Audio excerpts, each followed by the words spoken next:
Begitu saya mengatakan dipecat, apa respon Abang? Ya memang harus begitu.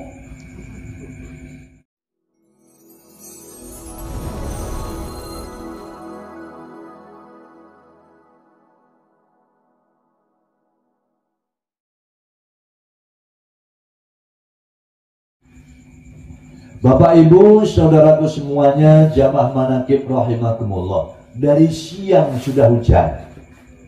Seharusnya dingin. Tapi begitu kita kumpul seperti ini, jadi hardang juga. Betul apa enggak? Panasnya ini yang menjadikan suasana setelah hujan, apa hatinya yang panas? Hati. Jangan-jangan hatinya masing-masing lagi panas. Alhamdulillah, alhamdulillah. Bapak Ibu saudaraku semuanya, tidak akan bisa menjadi orang yang bertakwa kepada Allah kalau tidak ada keimanan. Betul? Kalau tidak ada keimanan. Sehingga keimanan inilah mutlak yang pertama harus kita miliki. Keimanan kepada Allah inilah mutlak yang harus kita tancapkan di dalam jiwa raga kita. Ini adalah keimanan kepada Allah. Apa sih? Percaya kepada Allah. Dan tidak akan bisa percaya kalau tidak dikenalkan kepada Allah. Melalui zikir manaqib Syekh Abdul Qadir Al-Jailani radhiyallahu anhu, guru kita tiada henti-hentinya mengenalkan kita, dikenalkan kepada Allah, dikenalkan sampai beliau mengatakan dudukmu Allah, berdiri Allah, berjalan Allah, kerjamu Allah, rugimu Allah, untungmu. Allah. Ini adalah mengenalkan kepada Allah.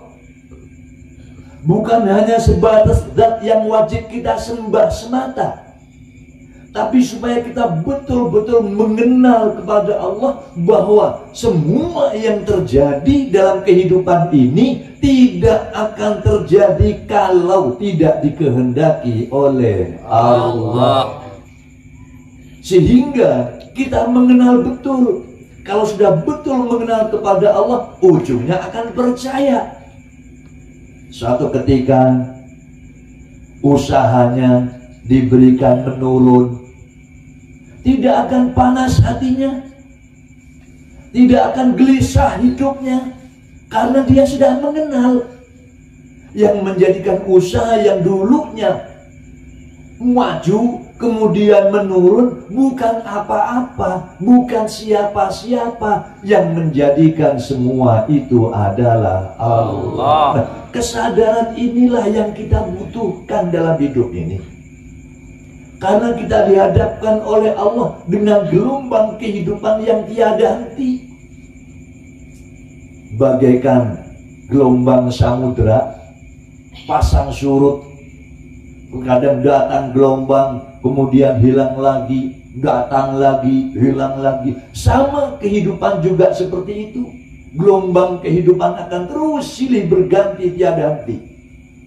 Ada kalanya kecil yang menimpa kita, ada kalanya gede juga yang menimpa kita, gelombang kehidupan. Tetapi ketika sudah mengenali bahwa yang menjadikan gelombang kehidupan ini adalah Allah, yang menimpakan gelombang kehidupan kepada kita, kepada Allah, maka keyakinan inilah akan mengatakan Allah Maha Baik, takdirnya tak pernah salah. Keyakinan itu yang mengatakan. Karena sudah meyakini Allah Maha Baik, takdirnya tak pernah salah, maka tidak ada lagi kegelisahan di dalam hati, tidak ada lagi gundah gulana di dalam hati, tidak ada lagi keluh kesah di dalam hati, sehingga nggak ada, semua terjadi. Wa huwa ma'akum aina ma kuntum. Allah bersama kita semuanya. Wa huwa khalaqakum wa ma ta'malun. Dan dia Allah lah yang menjadikan kita, dan apa-apa yang terjadi dalam diri kita semuanya itu terjadi karena kehendaknya Allah. Bapak Ibu saudaraku semuanya, jamaah manaqib rahimakumullah. Kita tidak bisa mengenal Allah kalau tidak dikenalkan oleh guru. Kita tidak bisa taat kepada Allah kalau tidak dipaksa dulu oleh guru. Nggak bisa. Karena namanya nafsu diri, ego diri, nafsu diri, ini selalu mengajak, menghalang-halangi kita untuk taat kepada Allah, menghalang-halangi kita untuk berbuat baik, menghalang-halangi kita untuk iman kepada Allah. Ini diri dan nafsu yang menghalang-halangi kita semuanya. Satu ketika, saat itu saya masih menjadi seorang guru di SMK. Di saat saya ngajar, ditelepon, dipanggil. Belum ada HP, masih telepon dari rumah ke rumah, sambung menyambung. Ditelepon, kemudian kata Abah, sebelum maghrib harus sudah sampai pondok. Maaf, kalau tidak dipaksa oleh guru, maka saya akan berpikir, ya entarlah, sekarang kan masih kerja. Betul apa enggak? Nggak bisa taat. Kalau masih mengandalkan akal dan logika, nggak akan bisa taat. Apalagi kepada Allah. Kepada guru saja yang nyata kelihatan, marah dimarahin, benar disanjung nyata. Ini taatnya aja masih susah. Apalagi taat kepada Allah, lebih susah lagi. Karena keyakinan yang membawa taat kepada Allah. Dipanggil saya. Akhirnya saya tinggalkan ngajar. Saya pamit kepada kepala sekolah. Saya tinggali pelajaran buat anak-anak. Saya tinggal pergi memenuhi panggilan guru. Sampai di pondok pesantren, sebelum maghrib langsung bertemu dengan Abah. Apa setelah ketemu dengan Abah? Udah nyampe tadi. Iya Bah, ya sudah sono masuk sama anak-anak. Disuruh masuk, diajak ngobrol, tidak. Terus sampai semalam enggak ngobrol sama sekali. Berakhir sholat subuh berjamaah, kemudian zikir bareng Abah, dinasihat-nasihati dalam acara zikir itu. Kemudian sampai jam 6 pagi Abah bilang, saya tadi mau pulang. Iya Bah, ya sudah, terima kasih. Coba kita pikir, menurut logika, kerjaan apa yang seperti ini? Betul apa tidak? Betul. Kan seolah-olah mengganggu pekerjaan orang lain menurut akal. Namun disitulah kita diajarkan taat. Melalui seorang guru diajar taat. Akhirnya hati saya, nggak langsung terima. Mikir, apa sih maksudnya ini?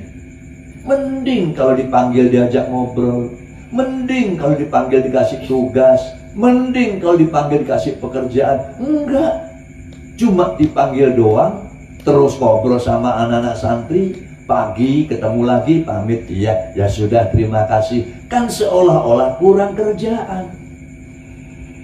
Namun terus saya pelajari itu, suatu ketika dipanggil lagi, sama begitu. Bulan kemudian dipanggil lagi, sama seperti itu. Karena sering dipanggil, sering diajak ngaji sama Abah, akhirnya pekerjaan saya diberhentikan. Saya dipecat jadi guru. Begitu sudah dipecat dari guru, siang yang longgar, saya silaturahmi ke Abah. Baru Abah bertanya, nah setadi kok siang-siang kesini? Memang kagak ngajar? Nah dulunya kan sama, siang juga ngajar. Saya jawab apa? Maaf Bah, dipecat. Begitu saya mengatakan dipecat, apa respon Abah? Ya memang harus begitu. Apa dibalik ucapan Abah yang harus kita pelajari untuk menata hati kita? Inilah yang terjadi atas kehendaknya Allah. Nggak usah mencari. Yang masalahnya kan dipanggil abang lulu, akhirnya menyalahkan abah. Betul apa tidak? Karena saya kosong, suka nggak masuk, menyalahkan diri. Enggak ada yang salah semuanya. Ini semuanya terjadi, sudah diatur oleh Allah Subhanahu wa Ta'ala. Ini pelajaran yang perlu kita terapkan dalam kehidupan kita sehari-hari. Sama misalnya terjadi apapun, sakit, misalnya sakit perut, tahu-tahu sakit perut, nggak usah nyari banyak-banyak. Kenapa kok sakit perut? Gara-gara makan rujak. Akhirnya kalau gara-gara makan rujak, maka harus diusut. Berapa orang yang makan? Ada sih rame-rame tadi 10 orang. Terus yang sakit berapa orang? 1 orang. Nah, kalau gara-gara rujak harusnya sakit semua. Betul? Betul. Ternyata cuma 1 orang. Ya bukan gara-gara rujak, memang sudah wayahnya diberi sakit oleh Allah.